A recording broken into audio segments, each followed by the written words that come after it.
আমরা চারটে আজকে দাবি রেখেছিলাম। নতুন দাবি হচ্ছে 2002 এর ভোটার লিস্টে যাদের নাম ম্যাপিং হয়ে গিয়েছে তাদেরকে বিচারাধীন বা অ্যাডজুডিকেশন রাখা যাবে না। সেকেন্ড দাবি ছিল যারা এখন অ্যাডজুডিকেশন বা বিচারাধীন আছে তাদের নাম পরিচয় কি কারণে আছে পাবলিক ডোমেইনে দিতে হবে। যারা তোমার কেন বলে কি কারণে অ্যাডজুডিকেশন আছে। দ্বিতীয় দাবি হচ্ছে আন্ডার অ্যাডজুডিকেশন বলে ভোটার তালিকায় যারা আমাদের বিচারাধীন বা সন্দেহজনক হিসাবে রাখা হয়েছে তাদের নির্বাচন বুথি এবং চতুর্থ জেলা একসাথে করে দিচ্ছি এবং তাদের এবং যে সমস্ত দলিত ভোটারদের আমরা ঝুলিয়ে রাখা হয়েছে সেই সমস্যা যতক্ষণ না নিষ্পত্তি হচ্ছে ভোটে বিলক্ষণ ঘোষণা করা যাবে না। দাবি তুললেন যে আগে সমাধান পরে নির্বাচন। তো এই যে ভোটারদেরকে নির্বাচন হচ্ছে নির্বাচন কমিশনের সিও স্যার বলেছিলেন যাদের নাম ডিলিট হবে তাদের প্রত্যেকটি ইন্ডিভিজুয়ালি নোটিশ দেওয়া। আমরা বলেছি যে এতদিন হয়ে গেল নোটিশ আসেনি কেন, কিন্তু এখন নোটিশ দেয়নি, আপনি না এখন আসেনি। আপনি যেটা বলেছেন সেটা তো আমরা রিপিট করবো। বলছে ঠিক আছে আমি কথা বলছি, নোটিশ চলে যাওয়া দরকার।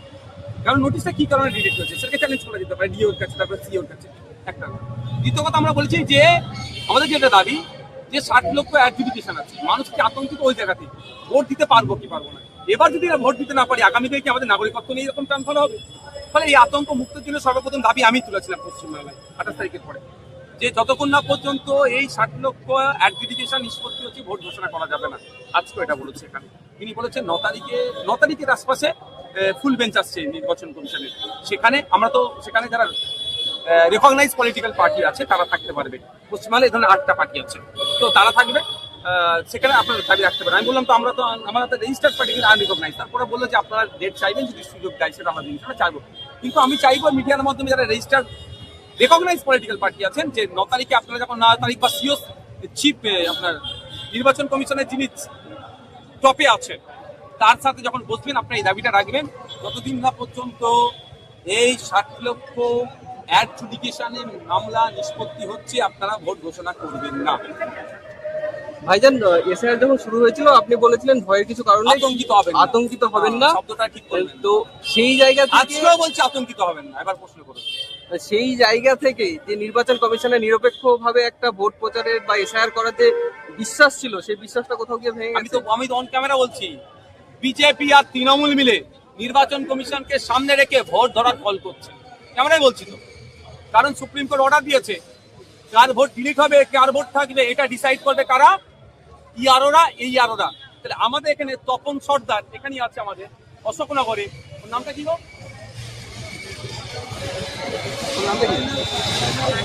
জয়নাল খান, ভোটটা থাকবে কি ডিলিট হবে এটা অন্য কারো হাতে ক্ষমতা দেয়নি, ক্ষমতা দিয়েছে কার হাতে, ইয়ারোর কাছে। এই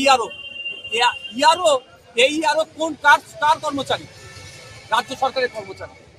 সুতরাং কোনো না কোনো জায়গায় আমি দেখতে পাচ্ছি এই দুই দল মিলে 2021-এর মতো নির্বাচনী বৈতরণী পার করার জন্য এবারে এসআইআর কে মূল অস্ত্র করবে। এবং মুর্শিদাবাদকে আমরা বারবার দেখছি বিভিন্নভাবে টার্গেট করা হচ্ছে। এই লিস্টের ক্ষেত্রেও মুর্শিদাবাদের অনেক ভোটারদেরকে বিচারাধীন অবস্থায় রেখে দেওয়া হয়েছে, এটাও কি টার্গেটের অংশ? দিনাজপুর, উত্তর 24 পরগনা, দক্ষিণ 24 পরগনা ইচ্ছা করে, আমি মনে করছি ইচ্ছা করে এগুলো করা হচ্ছে।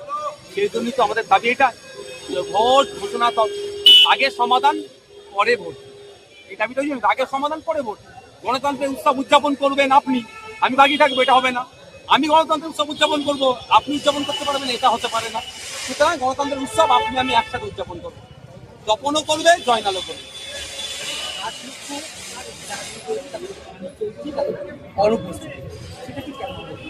দেখুন এটা একটা সাবজেক্ট হয়ে গেছে, সুপ্রিম কোর্ট নির্দেশনা দিয়েছে।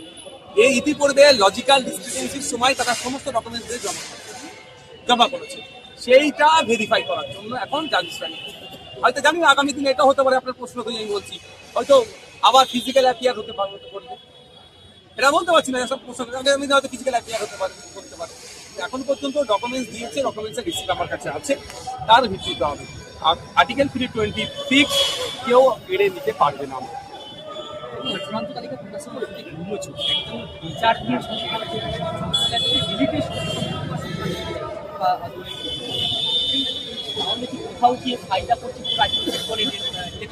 দেখুন আমি কোনো মতেই যে ডিলিট হয়েছে মতুয়া বলে আমি খুশি হব।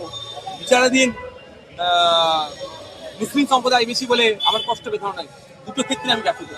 বৈধ ভোটারকে কোনোভাবেই অবৈধ ঘোষণা করা যাবে না, তার জন্যই তো আমাদের রাস্তায় নামা দিয়ে অন থেকে সাইনের রাস্তায় আছি। আর এটাও আমি আপনাদের জানিয়ে রাখি, প্রয়োজনে পার্টির ঝান্ডা পার্টি অফিসে তুলে রাখবো। মানুষের স্বার্থে, সে দলিত হতে পারে, আদিবাসী হতে পারে, হিন্দু হতে পারে, মুসলিম হতে পারে, মুসলমান হতে পারে, মানুষের স্বার্থে প্রয়োজনে পার্টির ঝান্ডা তুলে দিয়ে জাতীয় পতাকা হাতে নিয়ে রাস্তায় নামবো।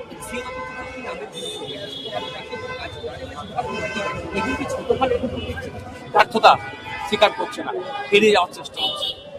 নামে দেখেছেন কি ধরনের ভাষা, একপক্ষে তো গালিগালি, বাবার নামে সার নামে গালি গালাছে। আরে মা মুসলিম মেয়ে পিতার নাম নন মুসলিম ঢুকিয়ে দিয়েছে ইচ্ছা করে, পাগলামি হচ্ছে এগুলো। জবাব তো তোকে দিতে হবে, জবাব চাওয়ার জন্য তোমার রাস্তায় নেমেছে। যে বাংলাদেশি রোহিঙ্গা খোঁজার জন্য এসআইআর হলো, তাদের পাওয়া গেল না।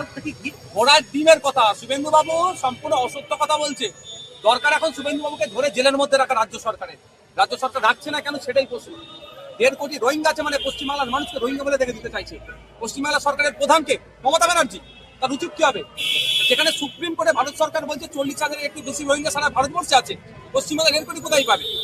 কিন্তু শুভেন্দু অধিকারী একের পর এক কথা বলে যাচ্ছে, তার বিধি ব্যবস্থা গ্রহণ করছে না মমতা ব্যানার্জি সরকার। কোথাও না কোথাও একটা যোগসাযোগটা আছে। সিওর একটা রাইটের মধ্যে পড়ে না, সিওর ইলেকশন কমিশনের রাইট নাই কে ভারতীয় নয় তার আইডেন্টিফাই করা। আমি উদাহরণ দিয়ে বলছি, আমি ইলেকশন কমিশনকে যে বলতে পারি যে পিজি হসপিটালে ডক্টর নাই কেন, প্রাইমারি স্কুলে টিচার নাই কেন, রাস্তাঘাট ভাঙা কেন, এটা বলতে পারি না। যেমন এটা বলতে পারি না ও ভারতীয় কি ভারতীয় নয় এটা বলতে চাই না। অর্থাৎ এদের এটা এখতিয়ারের মধ্যে পড়ছে না। এদের এখতিয়ার হচ্ছে স্বচ্ছ ভোটার লিস্ট তৈরি করা, কন্ডাক্ট করানো, ভোট করানো, এটাই কাজে দেবে। এর বাইরে এদের কোনো রুল নাই।